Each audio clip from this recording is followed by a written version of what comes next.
There is a lesson in naval warfare that should have killed a great deal of arrogance decades ago, and yet, for far too long, the United States Navy, has behaved as if that lesson belonged to history instead of the future. I want to start tonight with a story every naval officer learns early in professional military education, and that the United States Navy has spent decades pretending no longer applies to it. In October 1967, the Israeli destroyer Inz Eilat was sunk by an Egyptian missile boat. The Eilat was not a crude or outdated vessel. By the standards of its time, it was a modern and capable warship, equipped with radar systems, fire control architecture, and defensive weapons that made it one of the most formidable surface combatants in the Eastern Mediterranean. And still, it was destroyed by something much smaller, a missile boat, a fast, lightly armed vessel whose offensive power consisted of just 4 Styx anti-ship missiles. 4 missiles, 1 destroyer, 15 minutes from first launch to the Eilat going to the bottom. The naval world spent years studying that engagement because it proved something strategists had been warning about for a long time. The anti-ship missile had changed the relationship between platform size and combat power. A small boat carrying a capable missile is not a small threat. It is a lethal threat. And 100 small boats, each carrying missiles, coordinated across the confined waters of a maritime choke point, are not a nuisance. They are a serious threat to any surface combatant, no matter how advanced that combatant's defensive systems may be. The United States Navy understood that lesson.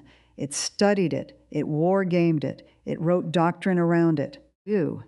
But after decades of unmatched conventional naval dominance, that lesson slowly moved from operational reality into institutional memory.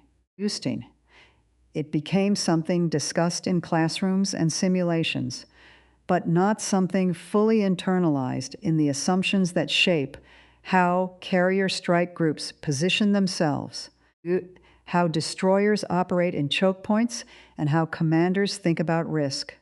Last night, Iran forced the lesson back into reality. 100 Iranian missile boats, IRGC Navy S fast attack craft fleet, a force American analysts have spent 2 decades alternately dismissing as a nuisance and quietly fearing in classified threat assessments, executed a coordinated attack in the Strait of Hormuz. The result was the confirmed destruction of 3 United States Navy warships. 3, hold that number. 3 American warships destroyed in a single engagement. The last time the United States Navy lost 3 warships in a single engagement was December 7th, 1941, Pearl Harbor. But Pearl Harbor was a surprise attack against a fleet that was not at general quarters and did not expect combat. Last night was different. The U.S. Navy was on heightened alert. Its defensive systems were active. Its crews were at their stations. Its commanders knew Iranian naval forces in the strait posed a serious threat.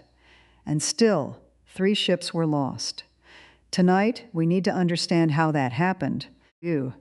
What it means for American naval power in the Gulf, and why the Strait of Hormuz, the waterway the United States Navy has claimed to control for half a century, may no longer be operating under the assumptions Washington has relied on for decades. There are 3 questions at the center of this moment. First, how did 100 Iranian missile boats destroy 3 U.S. Navy warships in a strait where American forces were already alert and prepared? Second, what does that loss mean for blockade operations? Regional deterrence and the credibility of American naval power projection in the Persian Gulf. And third, what options does Washington actually have now, if its surface fleet has just demonstrated that it cannot operate inside the Strait of Hormuz without absorbing catastrophic losses. If you are watching this because you want analysis beyond official statements, stay with me. Because what happened last night was not just a tactical event.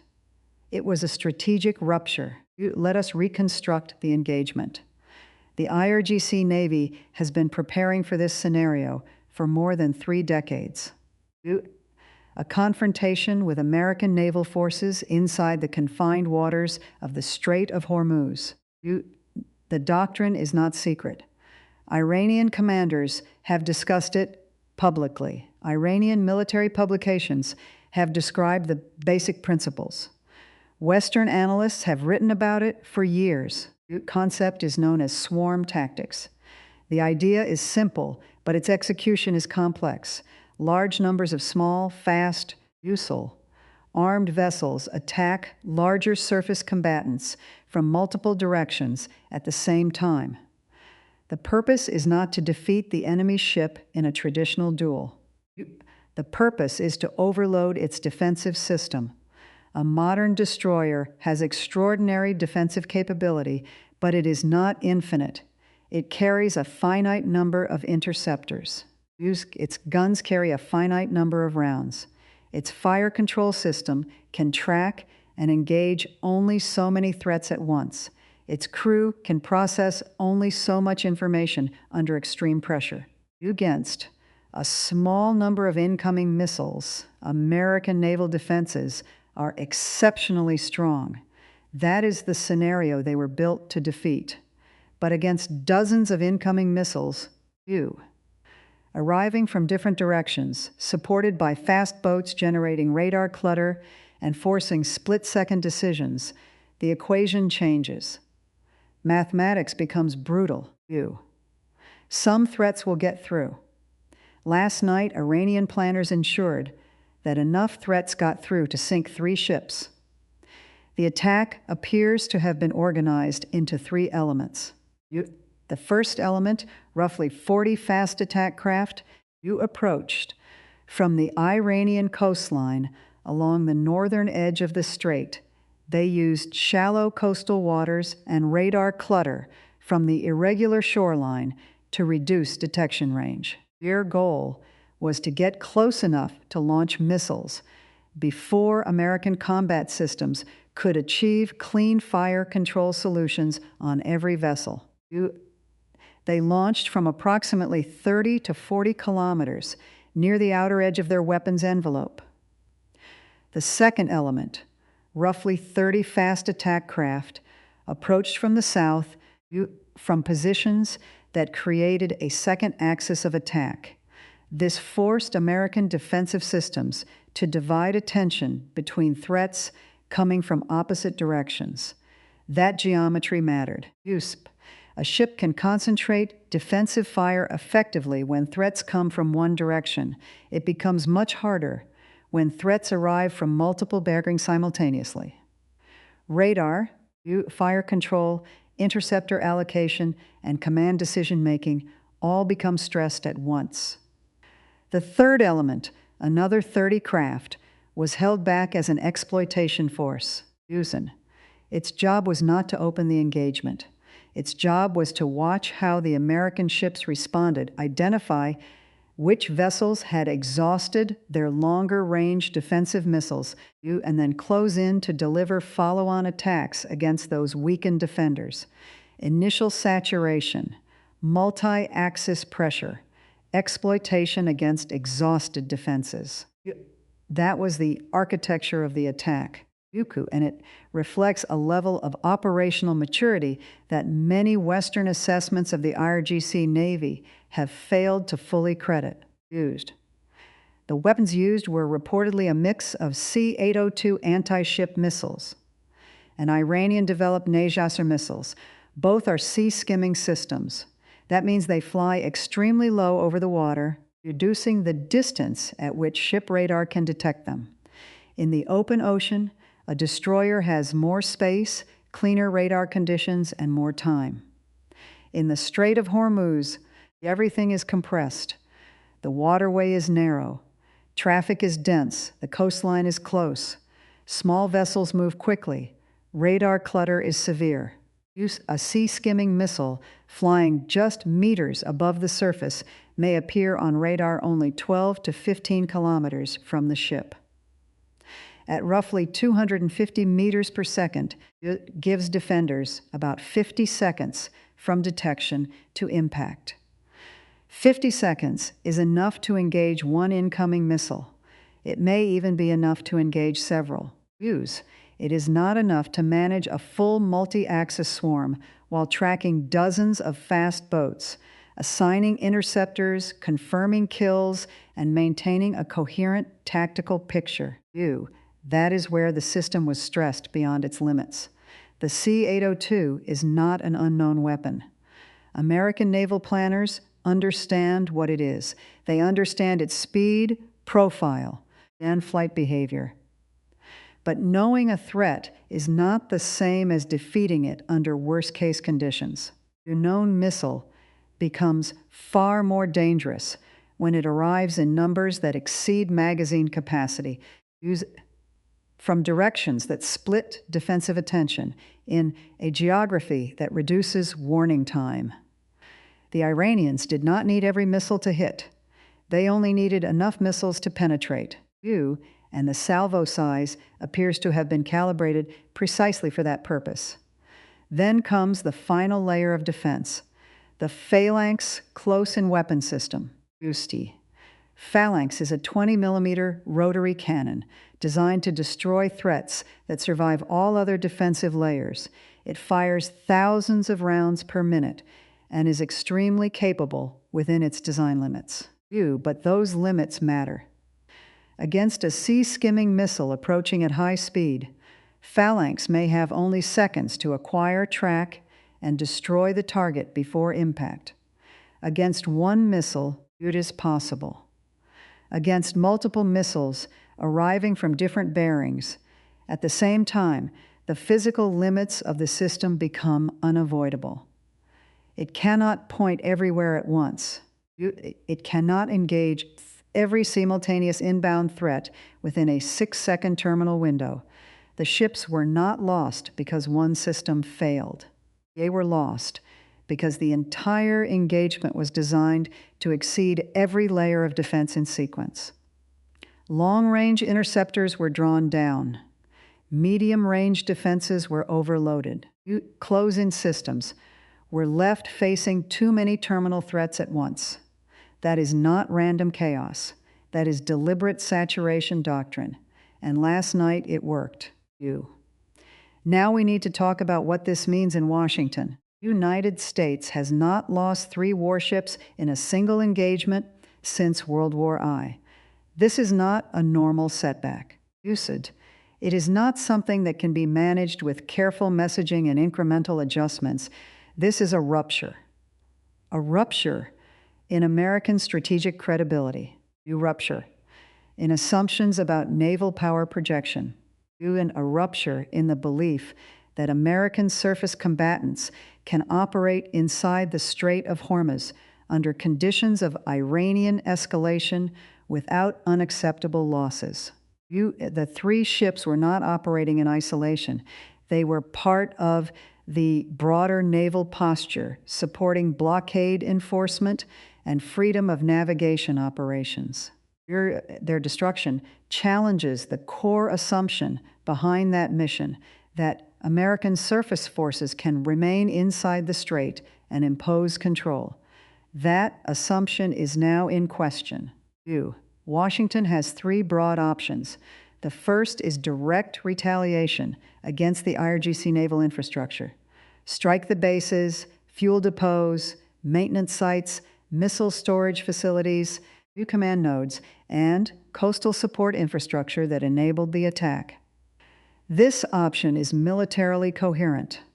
American strike aviation can reach those targets, and destroying them would degrade Iran's ability to repeat the operation at the same scale, but retaliation creates its own danger. Iran's response could include full activation of its anti-access architecture. remaining fast attack craft, mines, coastal missiles, drones, and longer-range systems aimed at American assets across the region. The environment that just sank 3 ships could become more lethal, not less. The second option is withdrawal of surface forces from the strait. American ships to standoff positions outside the highest risk envelope and rely on air power, submarines, long-range strike, and surveillance to continue pressure without exposing surface combatants to swarm attack. This preserves ships and sailors, but it also sends an unmistakable signal. American surface forces cannot safely operate inside the Strait of Hormuz under current conditions. That would effectively end the surface naval blockade and acknowledge that Iran's small boat doctrine has defeated the most visible instrument of American maritime coercion. The third option is substitution. Replace exposed surface presence with submarines, drones, standoff aviation, and long-range fires. This may be the most operationally rational response. It allows Washington to keep pressure on Iran while avoiding another catastrophic surface engagement. But it also admits the core problem. American naval dominance is not absolute in confined littoral waters. And that admission has global consequences. The Taiwan Strait, the South China Sea, the Baltic Sea, the Black Sea. Every adversary watching this engagement is asking the same question. If swarm tactics worked against us in Hormuz, could similar concepts work against American or allied forces in our theater? China will study this closely. The People's Liberation Army Navy has long explored ways to overwhelm American carrier strike groups in confined waters using missiles, fast craft, drones, and multi-axis saturation. Last night gave Chinese planners real combat data, salvo density, defensive exhaustion timelines, sea skimming performance, multi-axis geometry, and exploitation sequencing. Russia will study it too, especially for the Baltic and Black Sea, where NATO surface forces may face similar confined water threat environments. But Iran itself gains the most immediate strategic benefit. For 30 years, Tehran has argued that the Strait of Hormuz is not an American-controlled waterway, but a contested battle space where Iranian geography, doctrine, and asymmetric capability can impose unacceptable costs. Last night, that argument was no longer theoretical. It was demonstrated. Iran does not need to sink more ships to benefit from this event. The fact itself becomes leverage. Every future American decision about Hormuz will now be made in the shadow of those 3 ships. That shadow will affect negotiations. It will affect energy markets.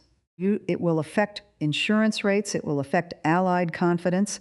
And it will affect how every regional government calculates American guarantees. Use D. We also need to say something clearly about the sailors.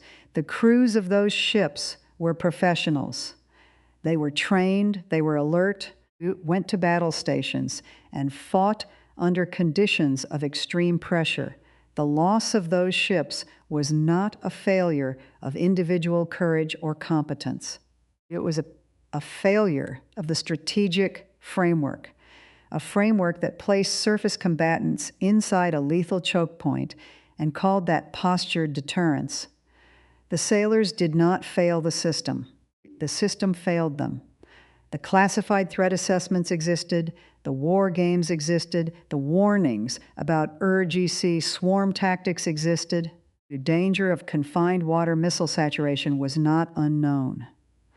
What was missing was the willingness to treat those warnings as operational reality rather than theoretical risk. Now that reality has arrived. The Strait of Hormuz is not the open ocean. It is a compressed battle space where geography favors the defender, where fast boats can hide in clutter, useful, where missiles arrive with minimal warning, and where even the most advanced defensive systems face hard limits. American naval power remains immense. Immense power does not mean unlimited power. And last night exposed one of its limits. The global energy implications are immediate. A major naval loss inside Hormuz increases the probability of prolonged disruption. Oil markets will price that risk. Shipping companies will reassess transit. Insurers will demand higher premiums. Gulf states will quietly ask whether American protection still works under the most dangerous conditions. At the deepest level, the message is this: UC. A surface navy built for global dominance can still be vulnerable in the wrong geography against the right doctrine. 100 small boats carrying guided missiles have challenged a strategic architecture built over 50 years. The asymmetry is the point.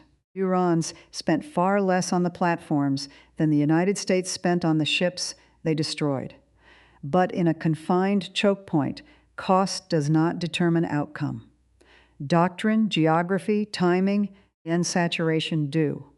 That is why this event matters, not because it means the United States Navy is weak. It is not. Not because it means Iran controls every future engagement. It does not. Excuse me. But because it proves that American surface dominance has operational limits in confined maritime environments, and those limits now have combat evidence behind them. The United States still has options: submarines, air power, standoff weapons, cyber operations, diplomacy, economic pressure, regional coalition building. But continuing to send surface combatants into the same engagement envelope without changing the operating conditions would not be a strength. It would be denial. And denial is how institutions repeat disasters. The honest conclusion is this: 100 Iranian missile boats, 3 U.S. Navy warships destroyed. The Strait of Hormuz demonstrated as a lethal environment for American surface forces when Iran chose to activate its swarm doctrine. That is the operational reality. No official statement changes it. No expression of resolve reverses it.